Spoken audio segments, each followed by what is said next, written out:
3,500 troops are on standby, whilst letters to 140,000 businesses are warning them to prepare for the worst. The government says that although pursuing Theresa May's Brexit deal is still its top priority, it has now begun ramping up its preparations for no deal. Details of where £2 billion in funding will be spent have been revealed, whilst advice for the public will be rolled out over the coming days on everything from potential traffic chaos to credit card fees. With 101 days to go before Brexit, our political editor, Gary Gibbon, is in Westminster. Gary. The days do not get any less extraordinary. A 3-hour cabinet today in which I would say a majority of the cabinet ministers round that table were discussing something they think would be an unmitigated disaster. The Work and Pension Secretary, Amber Rudd, actually spelt it out in the room and said a no-deal Brexit would be a car crash.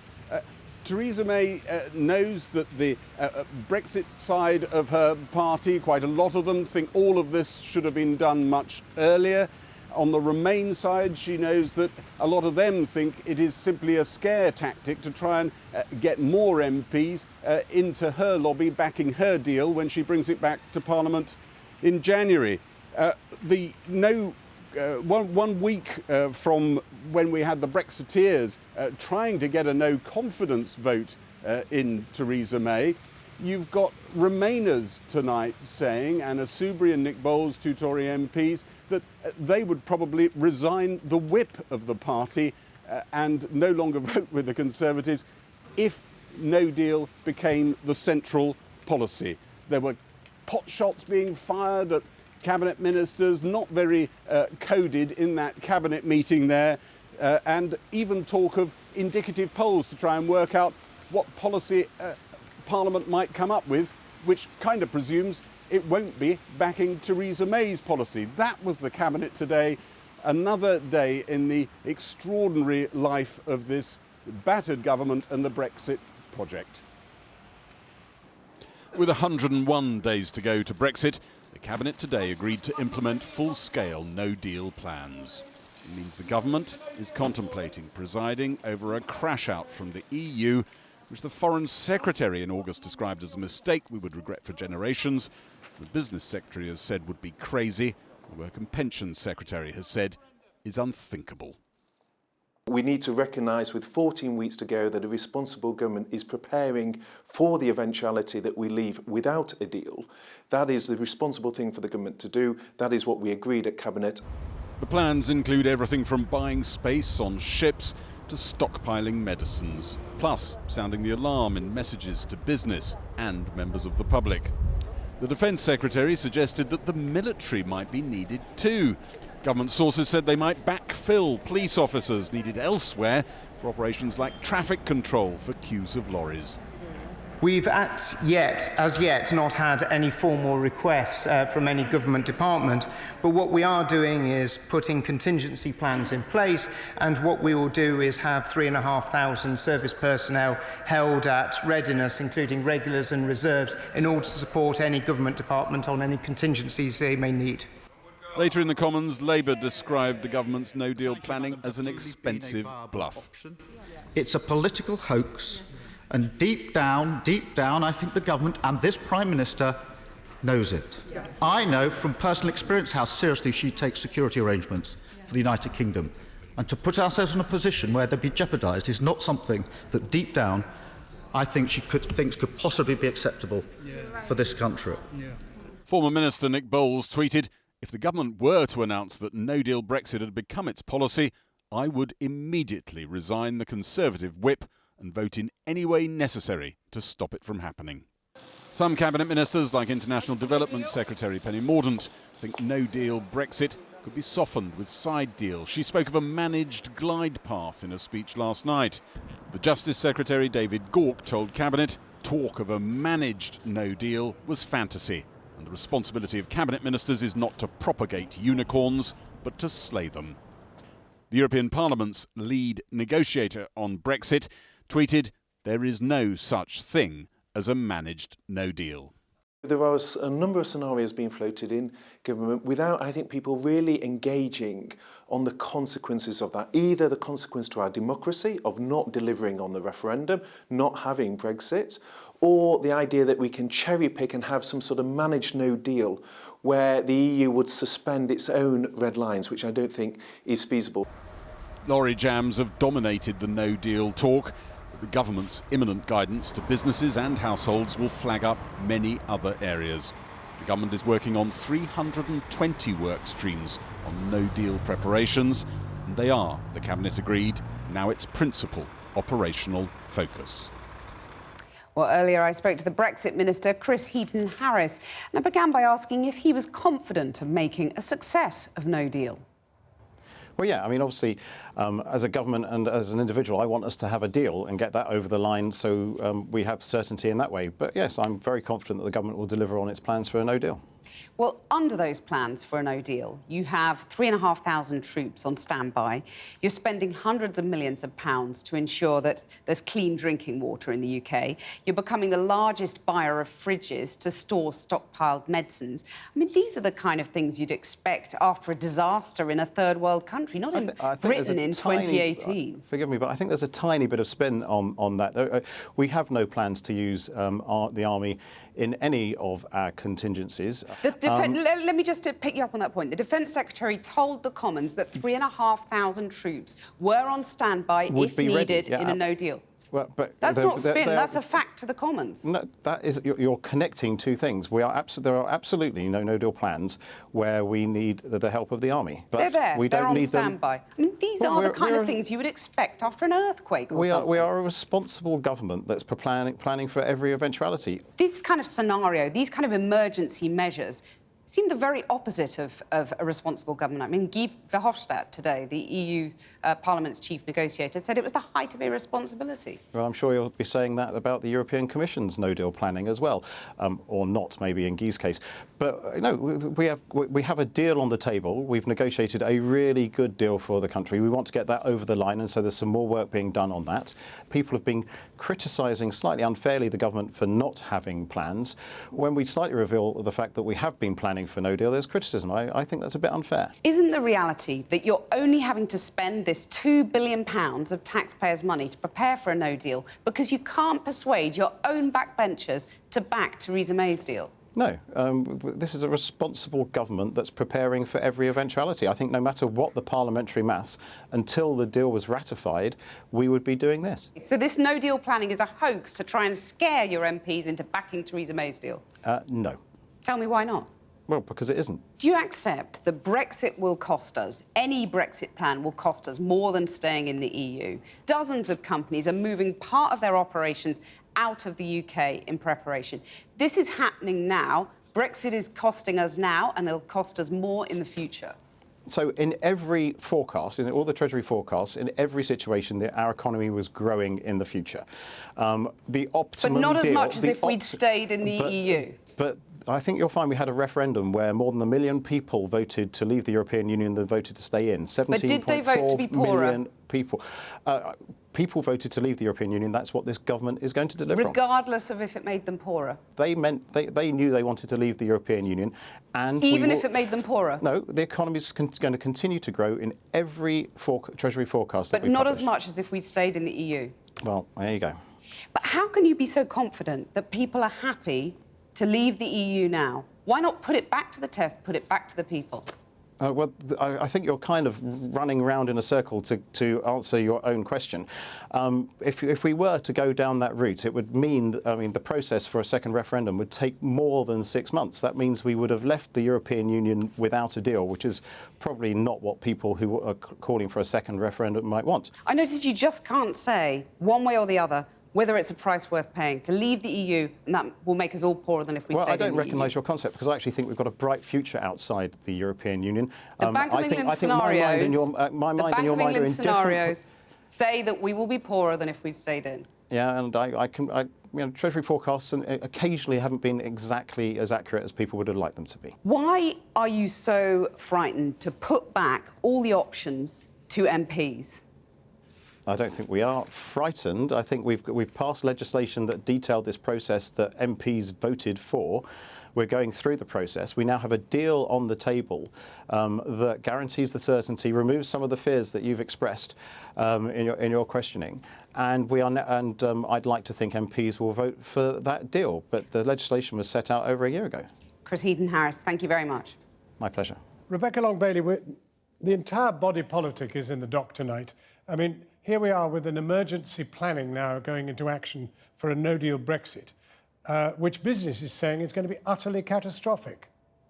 Well, it will be utterly catastrophic, but it's absolutely diabolical that after 2 years of botched negotiations, we find ourselves in this position. What we've set out are a number of negotiating principles that we think Parliament could coalesce around. A permanent customs union deal with a right for Britain to have a say in future trade deals, a strong single market agreement, a floor under existing rights and protections, but a guarantee that we would make sure that we went beyond those rights and protections. And we think that there would be a consensus within Parliament for that. We've had various parliamentarians from all parties discussing various elements that are similar to our proposals. How many of these people have been in Brussels trying to see whether any of these things were remotely viable? Well, exactly, but we haven't been given the opportunity to put these options to Theresa May, and that's what the withdrawal agreement debate was supposed to do. What happened was she splintered her own party, and then Labour's actions united it. The Tories are now tonight more united than they've been for the last 2 months. Well, I wouldn't say that by any stretch of the imagination, and Theresa May is in a very, very difficult situation. But ultimately, she needs to put her party politics to one side now and give Parliament the opportunity to debate her deal before the Christmas recess begins. The truth is the Labour Party's in the dock too. You have failed the people by failing to come up with some real viable alternative. And at the same time, you have been calling for an election, which you've not been able to get. You've been calling for all sorts of measures that you've not been able to get. And you've then not even been able to get a motion passed criticising the Prime Minister. Well, look, no, that is simply not true. We don't want parliamentary theatrics. We want to see a meaningful vote on Theresa May's deal, and we want the opportunity to sit down within the Houses of Parliament as adults and discuss all the viable options that could be available to take our negotiations forward. But if you go out into the country, you find that Labour's message is so confused. Nobody knows what you really stand for. You're not sure whether the leader's in favour of anything. And you have this situation in which, to be quite honest, Labour is now no higher in the opinion polls than the Tories.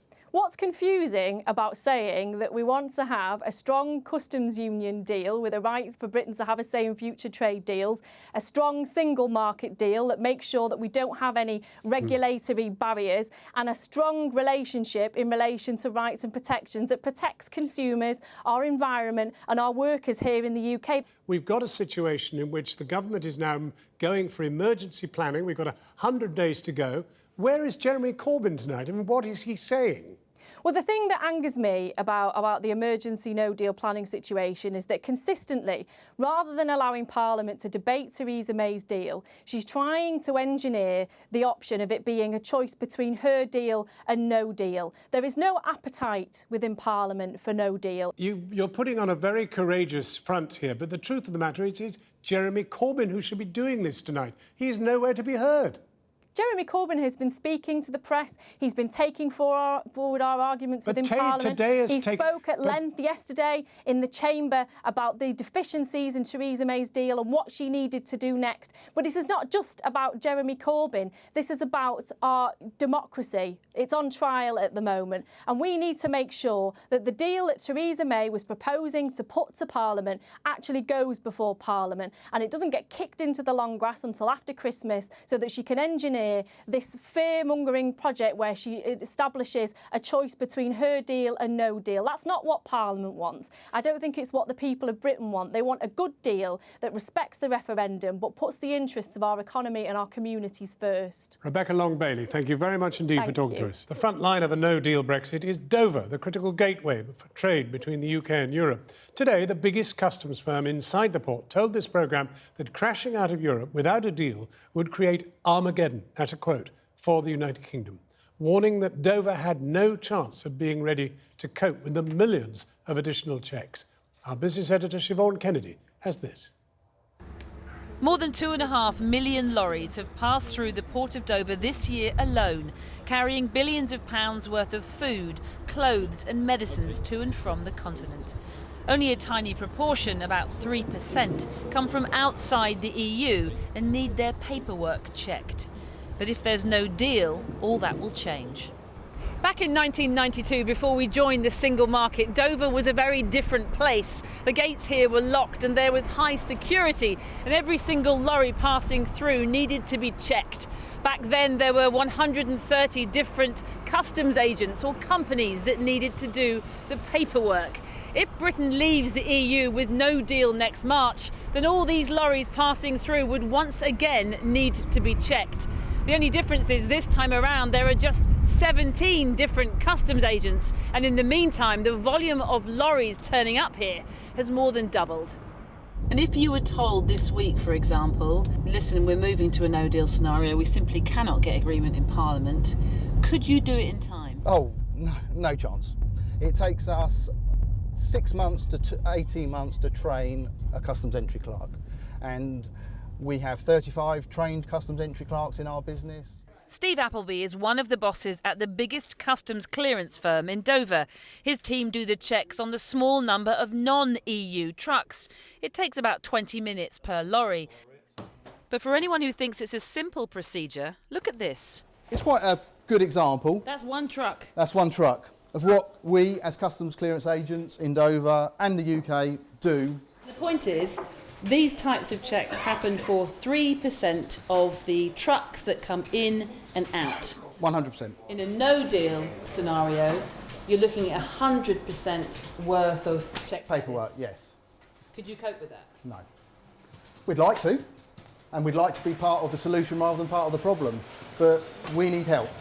The government may be talking about help in the billions, but so far just 8 million has been allocated for customs agents like these.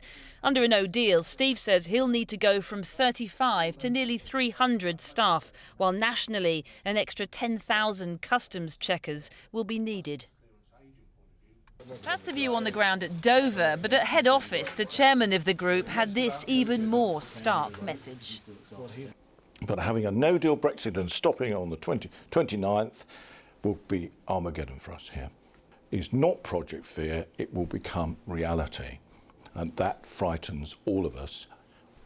But some people would listen to that and say, well, hang on a minute, the government's never going to let that happen. They've secured a transition period. They're hiring thousands and thousands of extra border security customs officers. And they're planning for all these types of scenarios. And unless they're training them to do the job that I do today and agents around the country do, they cannot do the paperwork. So their only option they would have is to open the doors and let it in and worry about the consequences down the line. For Nikolai, the driver with the wad of paperwork, it's not plain sailing. The supposed 20-minute check on his cargo of clothes bound for Switzerland raised a query, which means he'll likely be held over for several hours. Day-to-day disruption Dover can accommodate now. But if there's a no deal on the horizon, he could find himself at the back of a very long queue. Siobhan Kennedy, Channel 4 News in Dover. Don't book a holiday after March the 29th if there's no deal. That was supposedly a leaked government warning, although it's since been denied by the Transport Secretary as categorically untrue. But for businesses which use air transport to courier their goods, the outlook is even less certain. How will companies that have only ever worked in a customs union cope with the potential extra levies and paperwork they needed to carry on? Our Home Affairs correspondent Darshna Soni is at East Midlands Airport, the second largest freight airport in the UK. Darshna. Well, it's a very wet and windy airport here this evening, Kathy. But if you're thinking of jetting off to warmer climes after the end of March next year, should you go ahead and book your holiday or not? Well, according to the Transport Secretary, the message is keep calm and carry on flying. He's dismissed suggestions, warnings about what could happen under a no-deal Brexit. Warnings about huge queues at customs, about planes not being able to take off or land, even about lorries being stacked up on the nearby M1. Despite his optimism, bosses here say that a no-deal Brexit would be damaging for the economy, although they say they're prepared for any eventuality. Some 5 million passengers use this airport every day. but it's also the country's second biggest courier freight airport. What will happen to all those goods that fly in and out of here after next March? We've spent the day trying to find out. Another plane load of cargo lands at East Midlands Airport. If you've ordered your Christmas presents online this year and they're coming from a European warehouse, the chances are they'll be arriving here. From up here on the control tower, you get a sense of just how much freight this airport deals with. 1,000 tonnes of goods come in and out of here every single day. It's second only to Heathrow. And 80% of that trade is with the EU. But what will happen to all that freight after Brexit? Yeah, I'm worried for both road and air freight shipments. There's a certain amount of administration that's needed to happen to get an import into the country and to get an export out of the country. And at the moment, the skill levels aren't there, the software's not in place, there aren't enough customs experts in our country to handle that. Tony Shalley runs a freight forwarding company, one of hundreds that use this airport. A typical parcel into Milan from this airport for delivery tomorrow could be £25, £30 because there's no customs. You put customs on that, you put VAT and duty, it could be £60, £70. And so what are you telling your customers? Prepare for the worst. And they are preparing for the worst behind the scenes at this airport, we're told. The managing director recently warned of queues of lorries potentially jamming the nearby M1 because of new customs requirements. But the government has played this down. At present, any EU airline can fly anywhere in the European Union under the Open Skies Agreement. A no-deal Brexit would require new aviation treaties, something the Transport Secretary has insisted can be quickly arranged. The government has denied an apparent leak from the civil service, warning that the public shouldn't book holidays after March 29th next year. But are there assurances enough to convince passengers here? The problem is going to be in the border if you kind of demonstrate you have a work or you have a regular situation. But for the companies to fly, I think it's fine. They are selling tickets still, so. So you're not worried about that so much, it's what will happen at the border if there are increased checks? Yes. Mrs. Wilson and her husband regularly fly to their home on the Costa Blanca. We don't know really, we don't know what position we're going to be in really when we're in Spain, but no, we don't know what's happening, do we?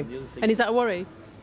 I would say so, yes, I would say so, because our retirement was built round, having a place in Spain, so yes, it is a worry to go over.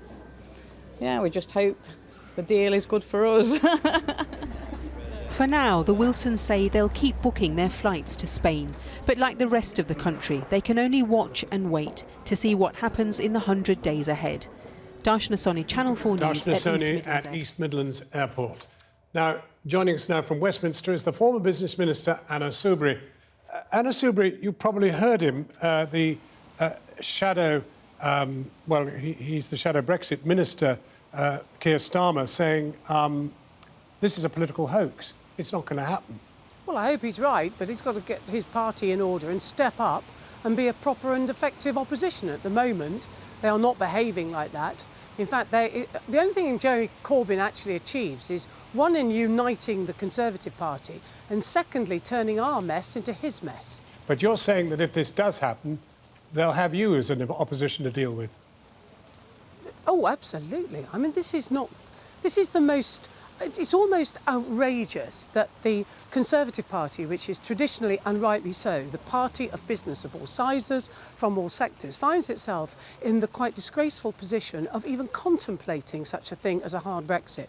I'm afraid to say the Prime Minister has made, and her government and her cabinet, a number of big mistakes. And one of them was to tell the British people that no deal was better than a bad deal. Well, not only has the Prime Minister come back with a bad deal, now she's actually preparing for no deal. She should immediately take no deal off the table. It is being used, I'm afraid to say, to make some of my colleagues, almost to blackmail them politically, to say, oh, well, if you don't want this dreadful thing called a no deal, which we actually said to you we shouldn't fear, but actually, of course, we should fear, then you must vote for Theresa's deal. And I say, no, start being honest with the British people. No deal is a complete disaster. It is the worst deal imaginable. Get it off the table and square up to the British people. Nevertheless, they're planning for it. And if it happens, what are you prepared to do? oh, I'm not going to hang around in the Conservative Party by keeping on with the whip if we embark upon this madness. And I know I'm not alone in that. Dominic Reeve has said the same. My colleague Nick Bowles, who I was talking to, which is why I was slightly late getting to you, so do forgive me. But he's made it very clear. This is the stuff of complete madness. But it's deeply, profoundly irresponsible of the government to be making these plans when it can clearly take no deal off the table. Well, it's also costing your viewers billions of pounds of money that could be much better spent, frankly. Can you just clarify for us, Anna Soubry, what has happened today? There's been this explosion saying, you know, that we are now facing Armageddon, quoting this man running the docks down in Dover. Armageddon. I mean, why suddenly today? Well, to be honest with you, John, some of us, and I know Channel 4 News is one of the best, if not the best broadcaster on this. Steady. We have, of course, here's the thing, you're not going to disagree with that. But in all seriousness, you know, some of us have been talking about these things. We have been explaining to people the options. We've been explaining to people the dangers, what looks like the strategy of the Prime Minister. We've been saying these things, and sadly, very few people have been reporting them, and probably even less taking them seriously. All of this has been predicted. And of course, most importantly, British business has been saying this as well. And again, these things have not been reported. Or more importantly, British business has been saying them in private when they should have been saying these things publicly. Look, the truth is, I'm afraid, and it's to me no pleasure to say this, too many of my colleagues simply have either kept their heads under the sand because it's all too much and it's too difficult, the reality of Brexit, or they just simply haven't understood the harsh realities of Brexit. And they've all of them got to face up and wake up to the realities of Brexit. And the first thing the PM's got to do is to take this outrageous idea of no deal, or even more bizarre, a managed no deal, off the table. It is very bad. Thank you very much for talking to us. And just to say, the Institute of Directors have gone public today, saying it would be a catastrophe to have this. Well, across the UK, farmers are also worried about the prospect of a no-deal Brexit, with unions warning it could be disastrous for British agriculture. 86 kilos, 2, 3, 4, 5, 86, 87, 87, 87. Cattle and sheep farmers fear they could be hit with up to 60% tariffs on red meat exports if the UK has to revert to World Trade Organization terms in March. The EU is the UK's biggest market for lamb, and economists warn that steep tariffs could mean a collapse in exports. Auctioneers in North Wales are also concerned about live sheep sales. Is there going to be tariffs on the lambs? You know, are we going to be able to export their lambs into Europe as the way we're doing now? We've got to remember that in excess of 70% of our lambs go into Europe at the moment. Is there going to be any tariffs? We don't know. We'll have somewhere like about 3,500 in total of animals in the market today.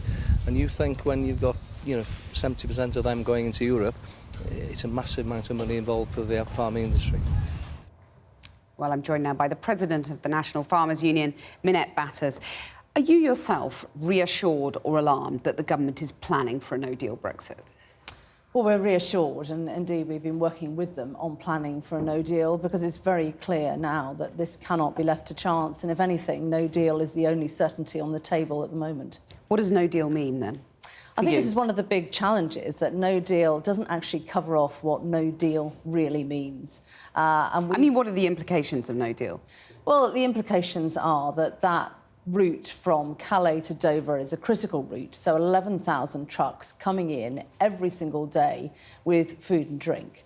But most of our critical dependencies, so if we look at animal medicines, if we look at seeds, if we look at fertilisers, those also come in from the EU. So animal medicines, 90% are made in the EU. Now, we've worked on a just-in-time basis, which has been about bringing in product, taking out product, all tax-free. That is all put at huge risk, bringing those critical things into the marketplace. And also, in a no deal, British farmers are immediately carved out of the marketplace, so they lose their export to the EU market. Indeed, there is no inspection point at Calais, so all the trucks coming into Dover would then, when we regain export access, would have to go back via Zeebrugge or Rotterdam. The other vital thing here is that government has made it very clear that imports will be coming in tariff-free, and that just can't be done to the EU. So the high standards that we have here, that British consumers expect, that cannot be taken for granted either, because we would have to open our doors to the rest of the world as well. I mean, you seem to be tempering your language somewhat. In July, you said this was no deal was an Armageddon scenario. Was that a mistake? Was that Project Fear, or do you stand by that? We absolutely stand by it. It's catastrophic. I have said we have looked into the abyss when we have looked at no deal, so we absolutely stand by what we have said. It's why we very cautiously supported the Prime Minister's package, because it allows for a level of orderly Brexit. But for British farmers, it is a complete catastrophe to leave the EU with no deal. And what about British consumers? I mean, can you be confident that we would get enough food on the table under no deal? I think it's going to be put at risk bringing food in, because there is such a significant amount that comes in, mainly fruit and vegetables, which, of course, we bring a lot of in, but we produce 60% of the food in this country. So in order to process it, to manufacture it, to bring in the vital things that we need, that relationship is critical. And losing market access and an obliteration of the tariff wall for imports, that opens up market access to the rest of the world, to countries that produce food to lower standards than our farmers do here. So it would effectively price us out of the marketplace, make us very uncompetitive. And when I think shoppers have got used to high standards, being able to buy more and more British food, it puts all that at risk. But very briefly, I mean, the Brexit minister says that people, including some of your members, voted for Brexit. Politicians have got to deliver it, haven't they? I think what was on the table when people voted is not what is on the table now. They were promised market access to the EU. They were promised more money. They were promised a bonfire of regulation. None of that has happened. So, OK. You know, we have what we have, but it's not what they voted on.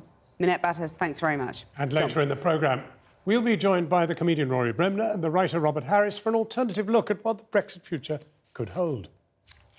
Now, some developing news tonight amid confusion in Whitehall over the expected publication of the government's long-awaited immigration white paper. Our political correspondent Michael Crick has the latest. Michael.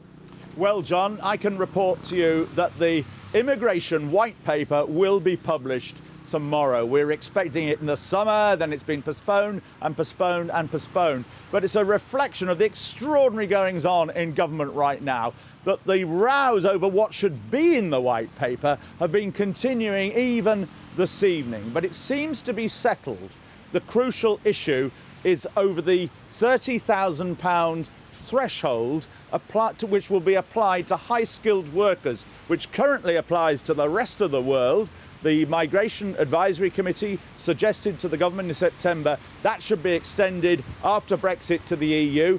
That is now going to be in the white paper. The row's been going on between the business department, who aren't very happy about that being in there, and Downing Street, on the other hand, with the Home Office in the middle. But I'm told that nonetheless the £30,000 figure might be in the white paper, but there is going to be some further consultation on this. The trouble is they're going to have to hurry up over that consultation, because if there's going to be no deal, then some pretty detailed legislation needs to be passed before Brexit Day on the 29th of March.